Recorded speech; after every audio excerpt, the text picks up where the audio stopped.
Rik Emmett talks about his heart-pounding jam with the great George Benson. I'm John Bowden. This is Rocky Street Music. Laid on the line is the new autobiography by Rik Emmett. There's links at the very top of the description where you can pick it up. I just found my George Benson interview. I thought I'd lost it. It was during the Canadian Smooth Jazz Awards, and it was the first time when we were giving him the award. And I finally got a chance to have him. And just as a point of interest, the person who set up the interview said, "Okay, if you find he's getting tired, because he doesn't dislike interviews, ask him about being a JW." And I said, "Well, I don't have a quote about a Jehovah's Witness, so I'll ask him." She says, "You'll have him again," because he gets excited. And no disrespect to George, it makes sense. I'm going, it's his faith. It's important. He told me, I said, "Well, why?" I said, "I don't know anything about JWs. Why are you a JW? Just want to know." And he says, "Oh, no, of course." He says, "Because I know what my fellow Jehovah's Witness is thinking across the world," or something like that. I'm going, I didn't ask him to elaborate. I'm going, what the hell? Tell me about George Benson. Well, first I want to comment about what you were saying, because I once wrote a lyric in a tune. It was called I'm not going to remember, One Man Band, I think, on my Good Faith album. And it was about a street musician. And there was a line in there about, he's out there on the street playing his music, trying to balance the need to belong with the longing to be free. And I've always felt that was a strong observation about humanity, that we all want to, we have this unique personal thing that we are, and we know that there's nobody else on the planet Earth like us, but by the same token, we want a family so that we can belong. We want to join that team so that we can belong. We want to, dress like this so that we can belong. That whole peer group thing, like, we want to win a jazz award so that we can belong to this, this secret society that has its own demographic, And anyways, George has a spirit in his playing that is just a completely fearless kind of playing. And there's like, when he jammed with me on stage in Buffalo at the guitar festival there that night, he'd already played up the street at Shea's, and I was playing at the Tralf, which is, the short for Tralf Almador, which was the name of the nightclub in one of the Douglas Adams Hitchhiker's Guide to the Galaxy. Anyway, so the Tralf. And he gets up on the stage, and he leans into my ear and he says, "Give me the garden." And I go, "What? Like, give me the garden? What does he mean? Like Madison Square Garden? What is he talking about?" And then I realized, oh, he must have been here from earlier in the show when I played my nylon string Godin guitar, the Godin. And I go, oh, he wants the Godin. So my nylon string classical would get it. Like, I had an archtop jazz guitar ready to go. Nope, didn't want that. Wanted the Godin. So he puts it on. And it's hilarious right from the get-go, because my strap, we're about the same height, but George is a big boy. Like, he's thick, big, broad-shouldered, thick kind of a guy. He's not fat, but he's just thick, right? So he puts the guitar on, and the guitar is like right here on his chest, like when he puts it on, and he's looking at me and he's making these faces like, "Oh my God, I can't believe what I got," And then he starts playing, and oh my God, he's already completely warm. He's already done,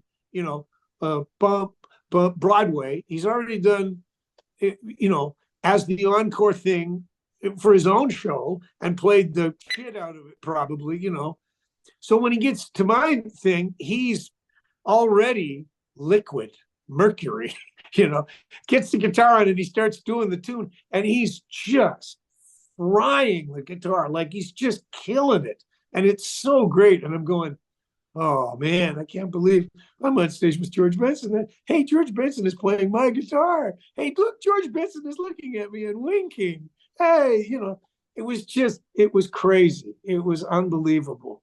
Oh, and I'm going to tell you this story too, because I'm not sure if I've ever told this one out, in public. The band, like, I didn't know what we were going to play, but when he was walking up through the club and I was introducing him, and he's got these, couple of, linebacker football player guys, bodyguards walking him through the crowd. And I'm going, ladies and gentlemen, here he comes, the one and only Mr. George Benson. And the place is going crazy. And my heart is just, you know, I'm going, okay. And he comes up the ramp and he asks me for the guitar and stuff. And I didn't know what we were going to play. But when he was walking up, my keyboard player, Marty Anderson, goes, unk, unk, gunk, gunk, gunk, unk, unk. My drummer goes, flip, boom, boom, boom, boom, boom, boom, boom, boom. And here we go. Like, it's clearly going to be Broadway, right? We're doing that. I go, okay. And I didn't know what key it was. I'm looking around trying to figure out the bass part. Okay, oh, we're in G. Okay, great. So I'm starting to play. He gets the guitar. He knows what key it's in. But the version of the song that he does has modulations built into it. It's going like bump, bump, and it gets to a chorus, and then it goes mum, mum, mum, mum, mum, mum, mum, mum, mum. It moves up, right? So I'm looking around and I'm thinking, okay, I'm going to show George that I'm hip, I'm cool, right? So I'm looking around at the guys in the band, and I'm looking at them and I'm going, we're going to go up, okay? We're going to go up. And I'm looking around, and we're going to go up, okay? And they're all going, okay, we're going to go up. And just as we decide to go up, and I give everybody the high sign, George steps to the mic and starts going, they say the neon lights are bright. So he starts singing in the old key, and we've all gone up. Okay. And I go, oh no, back down, back down. It only lasted for about a second, you know, but it was the second that PBS had their camera running. I'm going, oh, this is bad. Oh, geez. I just stepped right in it, and boy, it was very smelly. But anyhow, George, he was great. He never, I don't think he noticed, to be honest, because he was, he's in the zone, stepping on the, yeah, doing his thing, right? And you know, one last thing about George, and something happened with Breezin when I was like 15 years old when that came out. I remember all my rock friends bought Breezin. Yes, everyone had Breezin. Well, I have my theories about this, right?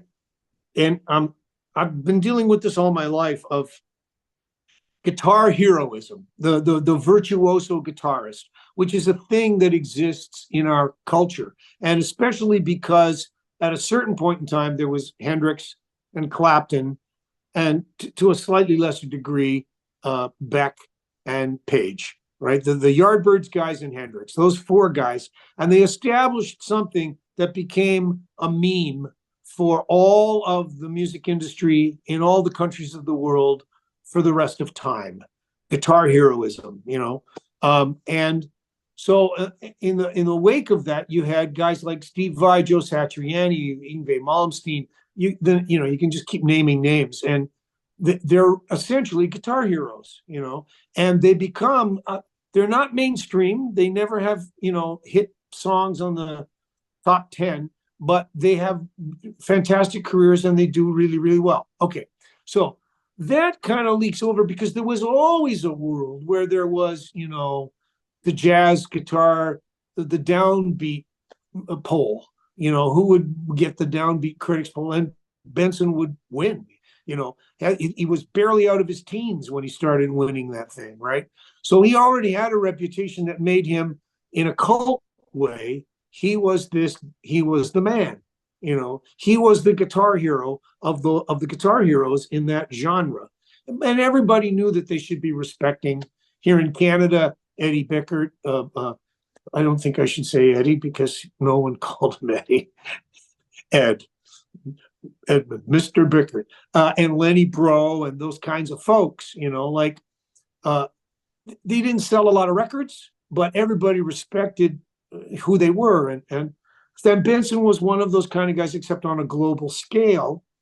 And he, you know, I mean, he's played with Miles Davis. He was the guy. But then the genius was really Tommy LaPuma. He was the record producer of Breezin, and he was the guy that sort of understood, okay, if I bring in Klaus Ogerman and we do string parts that, you know, and if you think about that Breezin record, it had all of these beautiful, you know, yoodly, yoodly, yoodly, yoodly, like little birds singing and stuff, and strings, and then wafting, you know, bump, bump, bump, bump, boom, and there'd be Breezin. Yeah.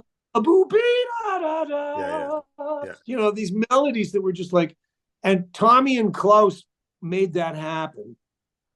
I mean, George would just go out on the studio floor and jam and these tunes, and he would do a lot of cover songs. Masquerade was a cover song. The big hit Leon was Russell, right? If I remember, yeah.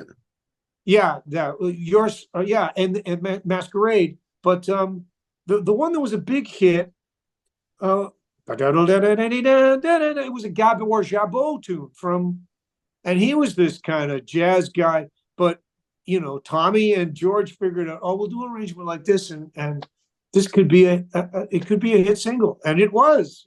So anyhow, I mean, I was a rock guy, and in 1976, for my honeymoon, the Breezin album was the one.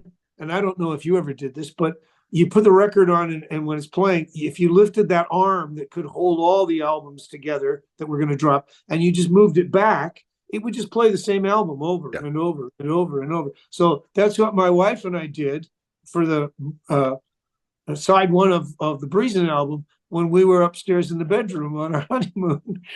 And that was the soundtrack for, and I wrote that. I told my guy to tell the promoter of the thing, hey, make sure George hears that story, because I think that'll be compelling. And apparently the promoter, I'm not going to remember his name.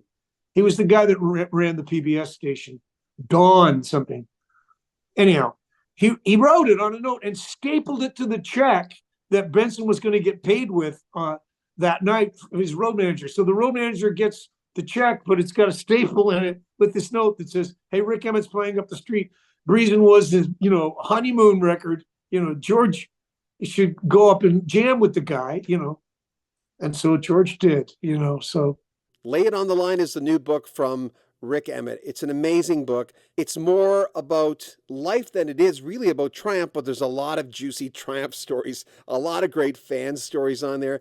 But what I enjoyed the most is his rules to life, rules that he used to become a successful rock star, really. And some of these rules I used to live by, and I've forgotten them. You know how it is when you have something that works for you, and then years later you go, when did I stop doing that? There's a lot of that in Rik Emmett's book, Laying on the Line. Links in the top of the description where you can pick it up directly from the publisher. We'll have more from Rik Emmett in the next few days. Really, comment on our videos because we read all the comments. Subscribe to our channel. It really does help. If you want to make a donation to the channel, at the very top of the description, there's a PayPal link. You can join our Patreon and get early access to our videos. Like our videos and share them on social media. I'm John Bowden. This is Rock History Music. Take care of yourself.